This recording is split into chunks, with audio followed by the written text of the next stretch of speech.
Iyon, for today's video, aring ating gagawin, charcuterie board. Kahit yung iba nasa styro tray. May pa-order nga tayo ngayon ng charcuterie board, medium size daw. Ay kadami ng aking ingredients, kaya gagawa na din ako ng maliliit. Ang una ko nilagay diyan ay aring grapes, sabay tinikman ko, baka hindi masarap eh. Aring pulang grapes muna, bago aring green. Hinugasan ko na rin pala yan kanina, gawa ng kagabok. Pag nahugasan, magandang tingnan, gawa ng makintab-kintab. Maglalagay din tayo din sa maliliit. Sa gitna ko rin inilalagay para centerpiece kumbaga. Ang sunod nating ilalagay ay mga smoked meats. Aring ginagayat kong are yung aking ginawang smoked pepperoni. Ginayat ko lang naman maninipis. Tapos maglalagay lang tayo ng ilang piraso din sa mga sulok. Magkabila ating lalagyan para balance. Pati aring maliliit, lalagyan din natin ng ilang piraso. Pwede din kayo maglagay din ng mga salami o kaya pastrami. Pwede din ng smoked sausage. Ang sunod naman nating ilalagay ay aring smoked kibasa.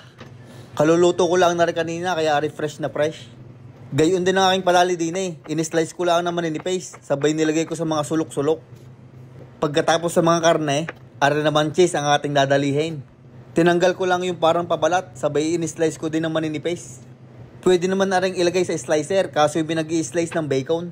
Kaya mano-mano na lang ang paghihiwa. Ari nga pala ay mild Gouda cheese. Ari ay gawa sa gatas ng baka. Nakalagay sa pabalat ay from Netherlands. Ay biruin mo yon, imported pan cheese. Pero ang mahalaga ay nakahunguso pa rin tayo. Ang sunod na cheese na ating ilalagay ay Gouda cheese pa rin. Kaso ari naman ay aged Gouda cheese.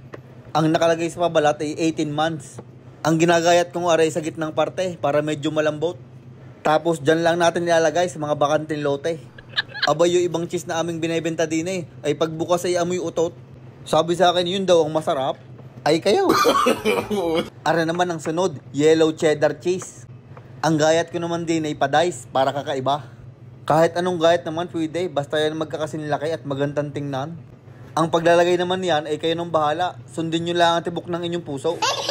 Basta ang akin kung saan nakaturo ng aking uso. Maglalagay naman tayo ulit ng karne. Aring aking inilalagay na are ay salami. Binibilot ko lang ng papagayaan para magandang tingnan. Ari hindi ko ginawa, ari binili lang namin. Yan ay nakalista sa aking mga project, gagawa ng salami. Pagkatapos ng salami, ari naman ang ating ilalagay, mixed nuts.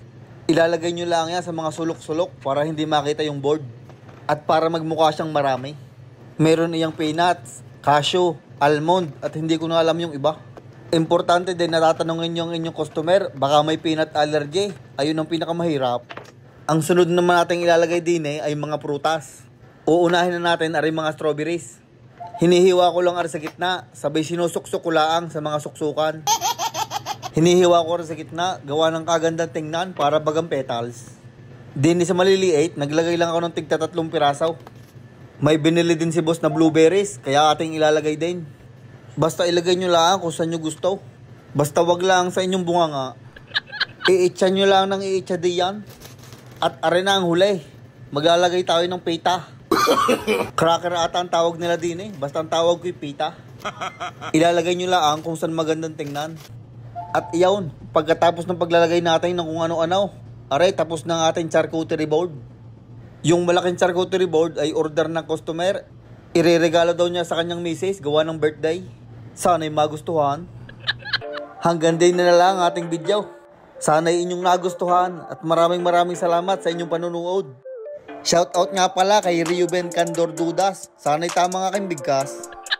Kay Roland Aranpo. Kay Alan Malaluan. At kay Adong Guse. Maraming salamat mga idol. At Merry Christmas everyone.